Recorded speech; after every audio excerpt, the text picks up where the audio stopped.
Que lo que mi gente, welcome to, I don't even know what it is. This is going to be the first, maybe the last, of a Monoplaza post qualifying review. Yes, don't worry about my hair. Don't worry about anything else. Just know that once again, the kind of people at Celsius are holding me down, got new flavors. Playa vibe. I can't believe I just said that with an accent. Doesn't matter. Anyways, so we now have a grid that has been set for the Australian GP. And I gotta say, it was a good qualifying. It was a surprising qualifying. Good surprises, bad surprises, um, unsurprising surprises. But yeah, overall, uh, I don't know. It is what it is, I guess. So yeah, let's get into it. First and foremost, if you are watching this, just know that I'm recording it the night, the evening, the morning of qualifying. Super tired. And as of right now, what I will be saying is the grid up to, or I guess it's the official grid, barring any changes from now until the race, which is in less than, I don't know, 12 hours. Don't quote me on that. It's at midnight tomorrow, Saturday night, or tonight, midnight tonight, in Central Standard Time, United States. Whatever. Y'all don't care about that. All right. So I'm so tired. It's okay. So quali. Let's get into it. First, I'm going to cover um my disappointments, right? And the first one of that goes to young Oliver Behrman. Unfortunately, Ollie was not able at all to put in a good result. Actually, he didn't even start. He had gearbox issues, and I don't know what was going on with Ollie this weekend. I mean, I do know, I guess. I would assume he was having a crisis of confidence because he wrecked his car in FP1. That's not good. They couldn't get the car fixed in time, so he wasn't able to run in FP2. Then the boys over at Haas fixed it, and Ollie beached the car and messed it up in FP3. So, by his own standards, there was no data for the team to go with. There wasn't anything that they could do or say, and basically, by the time we got to quali, my man was not even able to start. Gearbox issues. It is what it is. He was really disappointed, and I don't know. I gotta say, I was expecting a little bit more from Oliver, only because this is not his first rodeo. Um, it is his first race as an F1 driver officially, but last year we saw him in Saudi Arabia, we saw him in Brazil, and we saw him. I forget what other race it was. It doesn't matter. It wasn't uh, Oliver's best showing, but he is his own worst critic right now. So I'm not even gonna beat up on him as much. But definitely a rookie who I was expecting more from. Granted, I am tapering my expectations because it is still Haas. Also, granted, that car does not look as quick or as fast as it did last year. Maybe it's a little bit of revisionist history. I do not know. So for me, the first disappointment of the night uh, had to be Ollie. I'll give him obviously the benefit of the doubt. He is a promising rookie. I'm sure this is a one off. We'll see tomorrow if that car has enough to get him at least up into the points. Uh, but that being said, given how the weekend's been going for him and how fast these curves are, and the fact that it's most likely going to be raining, I think there's going to be an 80% chance. I also wouldn't be surprised if Ollie DNF. I don't want him to, but I don't know. It's not his weekend. Second disappointment for me, and a little bit karmic retribution. I don't know. It's gonna be Liam Lawson. I think that a lot of people don't like Liam Lawson for very obvious reasons. Some don't like him because of his attitude. His attitude being, "I'm not here to make any friends." Okay, cool. His attitude being how he was treating Checo. last year. I'm not a Checo Perez apologist, so you do with that what you will. But generally speaking, his whole demeanor last year was very much of, I don't know. I mean, as a kid, borderline confidence, borderline cockiness. I don't know. It doesn't matter. In any case, it did ingratiate him with any or with a lot of fan bases. And then the final kind of like cherry on top of that was the fact that a lot of people were expecting Yuki Tsunoda to take that Red Bull seat after Checo's inevitability or inevitable demotion kicked him out, whatever. And to be clear, Checo stayed for a really long time in that Red Bull seat when he shouldn't have. I'm not going to go into that. That was last season. We'll probably see him next season in Cadillac. So we're talking Australian GP qualifying. So I was a little bit disappointed because Liam was not able to put in a strong showing this weekend. He is not a rookie. This is, however, his first time in Red Bull for the foreseeable future. So we'll see. He's deciding to start his journey, the Pierre Gasly route. Hey, and you know what is not going to help Liam is someone like Yuki Tsunoda qualifying top five, someone like Isaac Hajar in his first official stint having crazy practices and qualifying P11. Two people who could potentially replace Liam. And he's not even, I don't think those two aren't even the favorites to replace Liam. You still got Lindblad sitting in F2 right now, and they're making so you get where I'm going. In any case, Liam, he qualified P18. Yeah, it didn't matter. All right, so second disappointment, of course, was Liam. The third and probably final disappointment for me, honestly, third disappointment for me has to be Ferrari. It pains me to say that. They had amazing free practice one, free practice two, consistent ones from Charles Leclerc, uh, quick adaptability from Lewis Hamilton. Um, I will be honest, I was really hoping Lewis and Charles would at least, if not lock out the front row, they would be within the top four. I don't know what happened in quali, but just a recap. All right. In the final qualification, Charles Leclerc is going to be starting P7. Lewis Hamilton is going to be starting P8. I'm always going to give Lewis the benefit of the doubt. My podcast, I'm going to be biased. Don't get mad. Uh, but finishing or qualifying seventh and eighth and being out qualified by uh, Racing Bull, being out qualified by Williams, which by the way, that all sounds like a dig, but both of those cars showed pace, extremely surprising pace from the Williams. We'll see if that's pace over one lap or if that's pace that's genuine. Again, if it rains tomorrow, all bets are off, and it really won't matter. Then it's really down to who can really race in the rain. And on the field right now, 100%, you have Hamilton, Alonso, and Max Verstappen, and not even in that order. Depending on the day and the track, it's Verstappen, Hamilton, Alonso, or Hamilton, Alonso, Verstappen, or you get the drift. But third and final disappointment for me from this qualifying had Ferrari. I expected more. Uh, I think a lot of people did. It's okay. It's only the first race. We keep it pushing. They'll learn what it is. I'm fully confident that Lewis Hamilton is going to adapt to that car, and yeah, we press on, I guess. So yeah, I don't know. Those were the three things that I guess disappointed me. I'll be watching for tomorrow more Liam Lawson than I'll be watching. I mean, to an extent, I'm not going to be turning on like the car cam for Liam Lawson. No, that's not what I mean. I'm saying, is Liam Lawson going to come into that race tomorrow and feel like he has something to prove? Feel like, hey, I'm really there.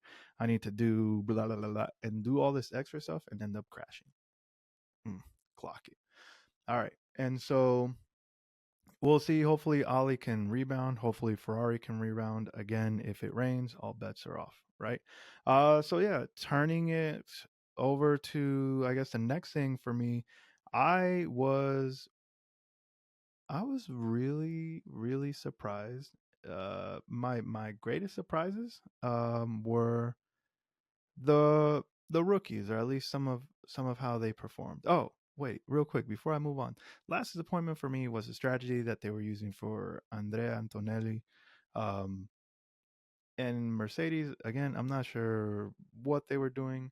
They didn't really give him the optimal strategy.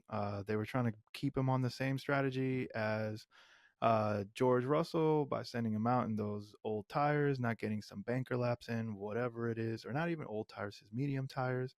Kimmy made it past, obviously.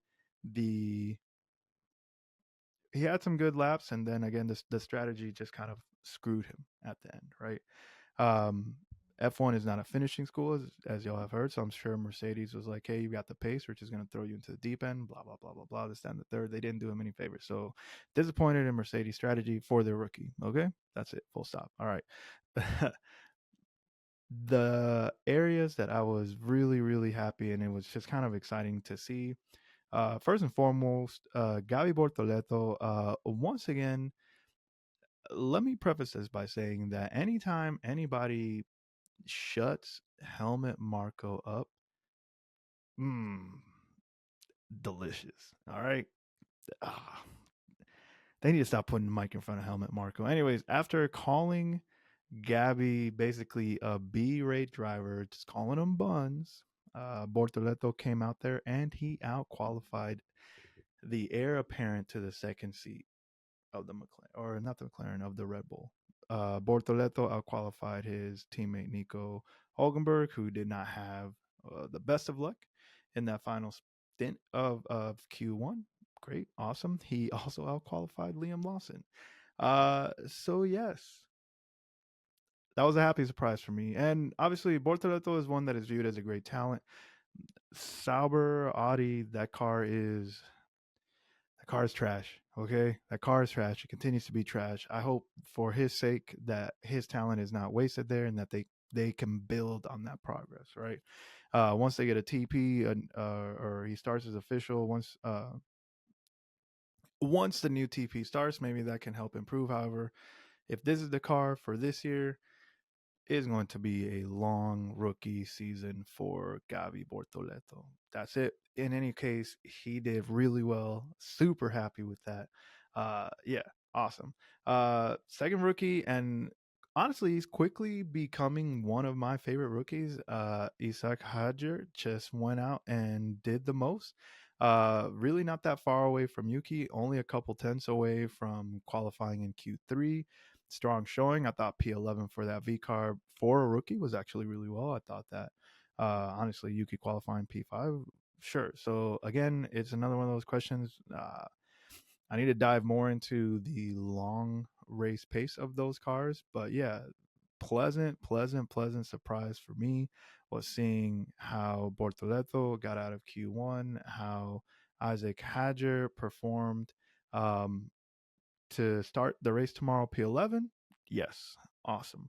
Um, and on the other side of the coin, really surprising. I don't know what to make of it. Williams, freaking Williams. All right. Carlos Sainz, I thought I am one of the many people who thought that Carlos Sainz was going to rinse Alex Albon, and he'd been showing his pace throughout FP1, 2, and 3 in comparison to what Albon was doing. A lot of people were already dubbing him free practice champion, said Carlos Sainz doesn't need Ferrari. Look at how good he is. And then at the end of the day, there goes Alex Albon and said, hey, underestimate me if you want to. I'm going to go ahead and keep doing what I've been doing. Doesn't matter. Logan Sargent, Franco Colapinto, doesn't matter. Carlos Sainz, I don't care. I'm Alex Albon. So shouts out Albondiga. All right, he qualified ahead of the two Ferraris. Again, we already talked about that. So He is going to start the race P6. Um, but frankly, shouts out Williams. And also, shouts out Williams specifically because in my F1 Fantasy League, they are the team that I have as my constructor. So, Williams, yeah, keep that up. All right, I'm gonna need you to keep that up because I need to be at the top of my league. Yeah, the great surprise as well was seeing Yuki Tsunoda. Yuki Tsunoda, by the way, La Yukita is consistently proving that he deserves a shot, a legitimate shot at being in the Red Bull seat. Red Bull continues to not ignore him. I think this year Yuki is going to move in silence, like a G. All right, and basically say, okay, that's fine, and continue to basically out qualify Hadger, out qualify Lawson. By the way, that's the seventh time that Yuki Tsunoda out qualifies Liam Lawson. So I don't know what they saw in Lawson. Again, I'm not talking about Liam Lawson's ability in a negative way. All I'm saying is that I'm not sure what else Yuki had to do. That horse is dead. So congrats to Yuki for starting P5. Strong showing. Now he needs to be able to convert that into actual points. So if he finishes in the top 5 or better, if he gets a podium, I'm gonna lose my mind. But finishing up top 5 is gonna be, I'm not gonna say a miracle, but it's gonna be hard because yes, again, the RB is moving quick. Was that single lap pace? If it rains tomorrow, can he handle that? But is the RB going to be able to keep? There's at least 2 cars behind them that are on paper, on paper, better than him, right? Obviously, the 2 Ferraris are behind Yuki. So if Yuki's able to finish, stay in top 5, that'd be awesome. But honestly, top 10 would be even better. All right. So we'll see. Um, so yeah, those were kind of like my surprises for qualifying, and then now to, I guess, it's not gonna be a long video, right? Because it's at time of recording 2:17 p.m. and this Celsius. Yeah, it's almost done. All right, this is what's keeping me awake right now. That's everything. Dedication to all the people who subscribe to the channel. Uh, so yeah, the not surprising portion of this, right? First and foremost, Max Verstappen finished P3 or is qualifying P3. That is probably the best that Red Bull can do, but frankly, it was looking quick. That car is tricky. And like I've been saying throughout this, underestimate Max Verstappen if you want to. Now, real Formula One fans, yes, y'all knew Verstappen and that Red Bull was going to do good, blah, blah, blah, this, that, and the third. I consider myself a real Formula One fan. However, I assumed that the dominance of Red Bull is done. All right. They lost Newey. Max is going to fall to the curse that Seb Vettel also fell to, and all the drivers before them. That is like Newey wins you a bunch of championships. You lose Newey, you never win a championship again. But Max Verstappen showed out. Max Verstappen showed out. I hate that I said that, but it's true. Hey, he came out, he did the damn thing, and the best that car could do, frankly, P3. And it's not even, I can't hate on him for that. Now, starting next to Max, which is gonna make it real interesting, is Jorge Russell, alias Mr. Saturday, alias George Russell. That Mercedes continues to perform really well when it's cold. And it was colder on the track. I don't know Celsius that well, so it's for those of all who do know Celsius. It was air temp was 30 degrees Celsius. Track temp was 40 degrees. So if I do a little uh, 4 degrees Celsius, so track temp was 104. Air temp is 86. So comparatively, that was really cool. Like literally, not like cool, like man, nitty, look chévere. No. So it bodes well. But why am I bringing this up? Max Verstappen and George Russell starting next to each other is going to be ah, bellissimo. Those two are so aggressive. Those two think they can win. I think the mature one in that instance is going to be Max. Now, Max is not scared of anybody. He's proven that. He's got the whole, hey, if I'm gonna die, I'm gonna die with you, dog. All right. And so Russell, I think, still feels like he's got a lot to prove. He is in a contract year. He hasn't gotten a renewal. So it feels like if Russell cannot maintain composure, and by that I mean not be so desperate to get out the block and do like super well. If Russell can't do that, it's going to end in disaster for both of them, and it's only going to benefit the cars behind them. Yes, obvious statement. So watch for those fireworks. However, if it rains, it won't even matter because, as I mentioned at the top of this, Verstappen, Hamilton, Alonso, Hamilton, Alonso, Verstappen, Alonso, Hamilton. It doesn't matter. Those three are probably the best, at least for now, proven. We don't know how those rookies do in these conditions, so we'll see. So, not surprised by Max Verstappen starting P3. Not surprised by how that car is performing. It's on a knife's edge, geared towards Max. Yes, surprised and disappointed by Liam Lawson. Hey, justice for Yuki. That's all I got to say. But if not Yuki, then I'm slowly warming up to the idea that Isaac Hadjar is going to be that guy as well.